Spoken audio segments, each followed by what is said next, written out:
শুভেন্দু অধিকারী যদি বলে থাকেন তারা এখন ভোট চান না, কিন্তু তাদের উপরের বিষয় নয়। বাংলার মানুষ 5 বছরের জন্য মমতা বন্দ্যোপাধ্যায়ের নেতৃত্বে তৃণমূল সরকারকে নির্বাচিত করেছে। এটা কি কারো দয়ায় আছে নাকি? আজব কথা।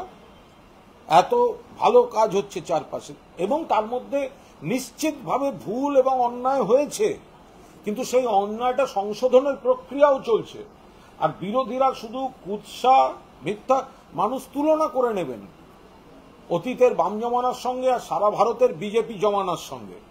আমাদের এখানে অন্যায় কাজ ঘটেছে, সামাজিক অপরাধ ঘটেছে, কিন্তু সেই বিচ্ছিন্ন ঘটনাকে কেন্দ্র করে সার্বিক উন্নয়নটাকে যারা ছোট করে দেখাতে যাবে, মানুষ তাদের সঙ্গে সহমত হবেন না। আর এই যে বলা আমরা 26 নির্বাচন করে নিয়ে, এটা কারোর দয়ার বিষয় নয়।